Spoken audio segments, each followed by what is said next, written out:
Det var jo tidlig på morgenen. Jeg står opp klokka 5 om morgenen. Så jeg liker å være tidlig på jobb. Jeg må være 5:30, for jeg begynner klokka 6. Så jeg kjører jo bare rett ut til jobben. Helt vanlig dag. Går og setter på kaffe. Til de andre kommer. Jeg visste jo selvfølgelig at det var radon den dagen. Den er litt spesiell. Alltid plundrer å få den på duken. Det er det eneste jeg tenkte på. Det er oppgaven. Å redde varene. Helst ikke stoppe, for da kunne du gjerne stoppe og starte hele dagen for å hjelpe. I stedet for at dette skulle gå dritt, så var det bedre å få det på duken, så at det fikk produsert med en gang. Men den dagen så gikk det ikke.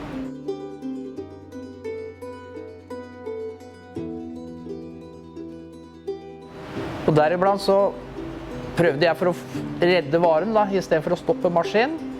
Så prøvde å få dette til å sitte på duken.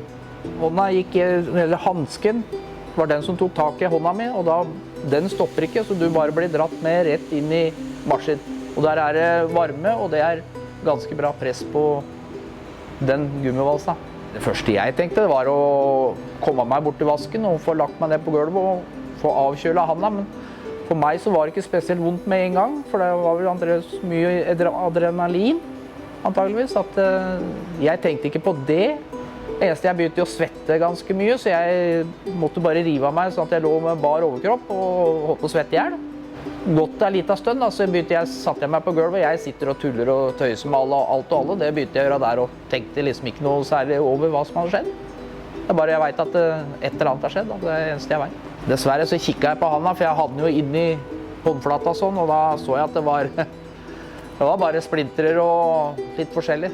Maset om å få sykebilen, for jeg skjønte at dette var litt mer ille enn det jeg trodde. Jeg ble bytta fra den båra som var i sykebilen og over i senga. Og med en gang da så begynte jeg å fryse skikkelig.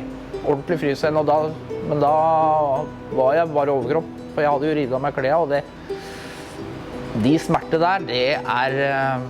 Nei, jeg kan det ikke beskrive engang, for det var ordentlig vondt. Jeg ble operert, og da etter det så husker jeg ikke noe mer før jeg lå på rommet, og da var det heldigvis ikke noe smerter der. Da kjente jeg fingeren begynte å gå. Det kjennes som det grodde hvis fingeren gikk sånn, av en eller annen grunn. Det gjør det med ennå. Det preger meg ganske mye, for jeg tror jeg får selvbetennelse snart, på grunn av de går sånn hele dagen, og det blodet, det stopper. Det kommer ikke videre, og jeg fryser. Til og med inne i fabrikken her, til og med på sommeren, så kan jeg fryse. Og bruker jeg hanske, så begynner jeg å svette, og da begynner jeg i hvert fall å fryse. Så det selvfølgelig hemmer meg. Det har det gjort. Men gjort er gjort, sier jeg. Sånn er det. Men jeg har jo vært heldig uansett, da. Jeg har en del av fingeren igjen ennå. For jeg fikk jo beskjed om at det var egentlig borte, mye av dette. Men legene på Drammen sykehus legen var veldig flink til å lappe igjen ganske mye av dette. Så det har egentlig vært heldig. Jeg var på sykehuset som ergoterapi. Og den første timen så besvimte jeg av. I ettertid så har jeg vært på sykehuset en gang hver uke, tror jeg. Jeg er ikke lei meg for det, for jeg fungerer jo. Jeg må jo bare... Vi er jo født for å jobbe, har jeg alltid sagt. Og jeg kan ikke sette meg ned. Jeg vil være i aktivitet, jobbe. Og jeg trives jo her på Proton, og jeg er glad jeg får fortsette å være her. Jeg er glad jeg hadde såpass erfarne folk, fordi alle vi 4 har jobbet der i noen år. Han andre som trykket nødstoppen, heldigvis han var marsjefør han også. Og han skjønte med en gang hva som skjedde, så han fikk heldigvis dratt i nødstoppen ganske fort. Siden det var bare ytre delen av fingeren som gikk, så jeg er glad vi har HMS, for det er det som reddet armen min, for å være helt ærlig.